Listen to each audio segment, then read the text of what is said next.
Hello guys, welcome to a sunny Bahrain for the pre-season testing of this Formula 1 2020 season 2 of this career mode.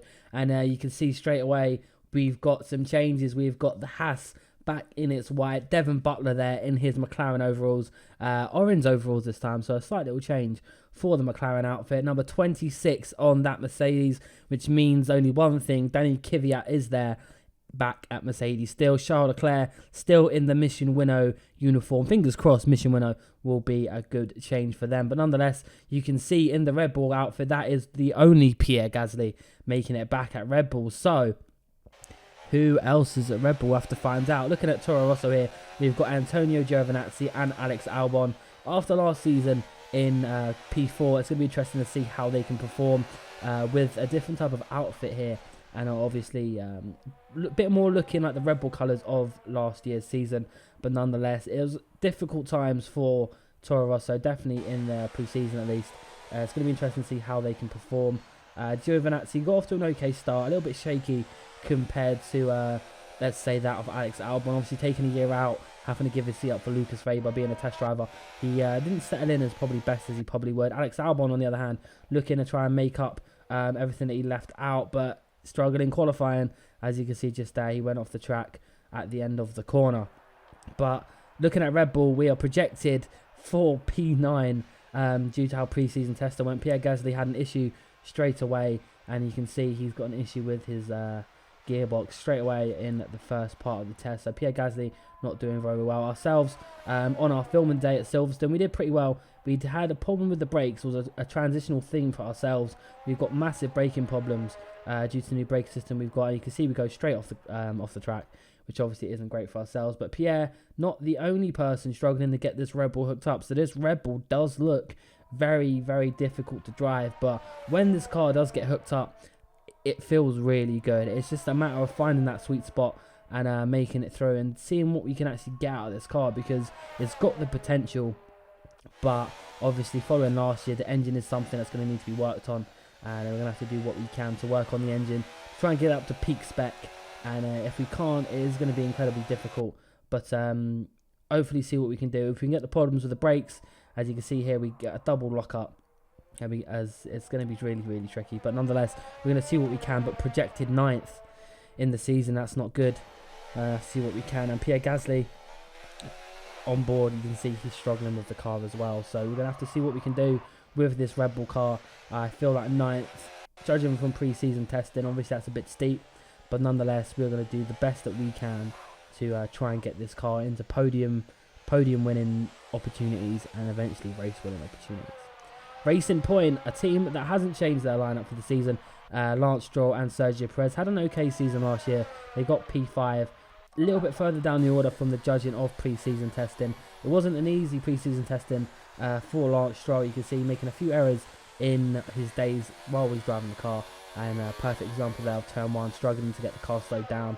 And it was definitely not just Red Bull that had brake problems. You can see Sergio Perez locking both front tyres and eventually running to an escape road. He didn't really have anywhere else to go. So it wasn't ideal for him. Lance Stroll, hopefully he can try and get the better of his teammate here. It was difficult last year. He's got to try and step up, or he could see himself out from the sport. And I'm assuming at that point we'll see Racing Point out the sport as well.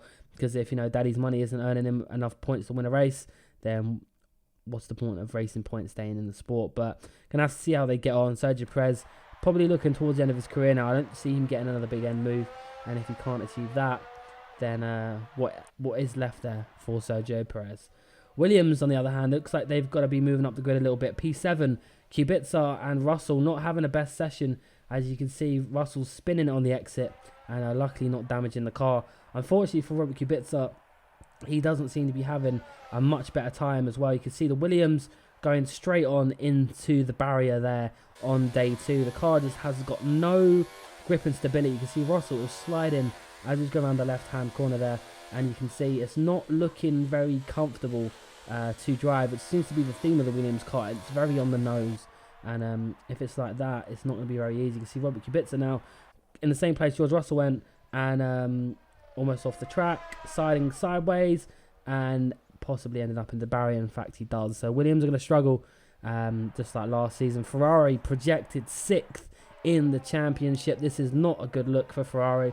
They've dropped a lot of speed off that last season's car. Charles Leclerc and Sebastian Vettel once again heading up the team. Sebastian Vettel is going to be one of those times. There was an incident actually on the 3rd day of testing with Charles Leclerc and I believe it was Lance Stroll. So Lance Stroll seemed to be going a bit slower on his lap, so Charles Leclerc looked to overtake him and he ended up going into Charles Leclerc, which obviously caused a bit of damage to the Ferrari as well as the racing point.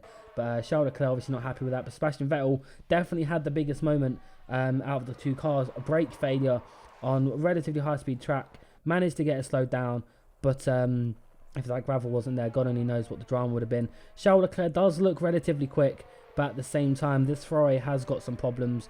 The aerodynamics aren't hooked up, so P6, it's going to be difficult for them to break the mold there. And if Ferrari can fix it before pre-season ends, then happy days for them. But it's going to be a real uphill challenge for the Scuderia outfit with Sebastian Vettel and Charles Leclerc. McLaren look to have done a little bit of magic here. They've kept the same lineup with Lando Norris and Devon Butler. P5 is where they're projected to go. This car does look relatively quick in certain trims. So, one, that pace doesn't look great, but at the same time, the long stins look pretty good for this. So, Norris looks to have lost a little bit of time compared to Butler through, I guess, the winter break, because Butler was definitely on it in comparison to his much younger teammate. But nonetheless, Norris is looking pretty good still. And if these two boys can bring McLaren up and get them into a good championship winning position, maybe, you know, 2nd or 3rd, that'd be really good for the team. But projected 5th, we're going to have to see how that goes. It's going to be hard to tell without McLaren, especially with the last year of the Renault engine in the back of it. But nonetheless, hopefully they can do a good job. Alfa Romeo, same exact lineup with Kimi Räikkönen and Lucas Weber having the win last season with themselves. They absolutely smashed it in terms of no one expected them to get that, to be honest. It was completely out of nowhere. But Kimi Räikkönen, possibly one of the last seasons of his career, got a pretty good car in terms of you know, the downforce and stuff like that. It looks like a pretty capable car. Lucas obviously well above Kimi in the timings and stuff like that. Kimi did get off to a shaky start.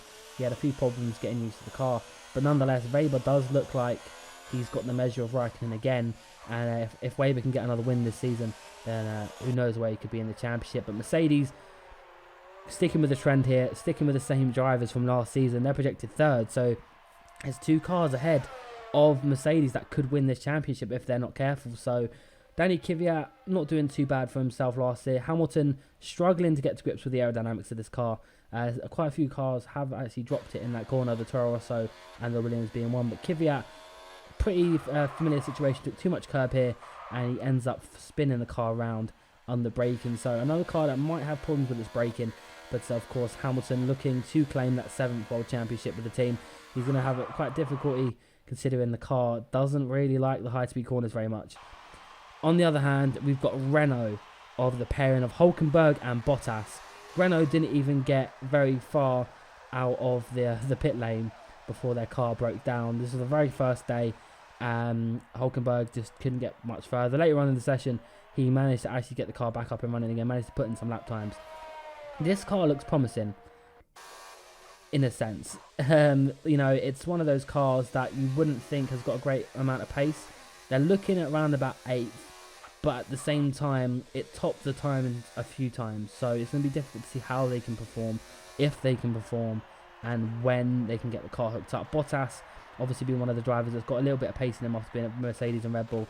But the problem with this car is it broke down the most out of any car in pre-season testing.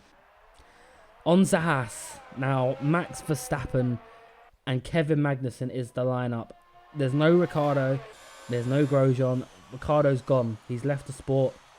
He's just left. He's had enough. He's gone. Possibly due to the performance of Renault. But nonetheless, Magnussen and Verstappen are a really tasty lineup. Magnussen, very aggressive. You can see here, coming very close to Robert Kubica, having to take a void in action there. Colourful language on the radio, as you would expect. Losing Rich Energy as a sponsor. Obviously, probably wasn't ideal for the team, but they've had to manage to make it work.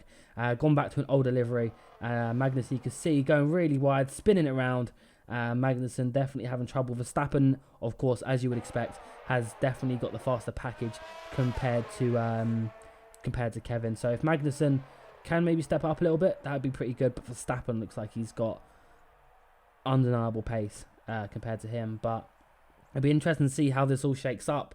But as you can see, those are the projected finishes for the 2020 season. Red Bull all the way down in 9th, Ferrari in 6th, Renault P2 to P6th, Haas 1 to 5. So the bookies are going to love those odds. But nonetheless, we'll see you for the first round in Bahrain for the 2020 season. Hope you enjoyed this video. If you have, slap a like on it, please. Until then, guys, bye-bye.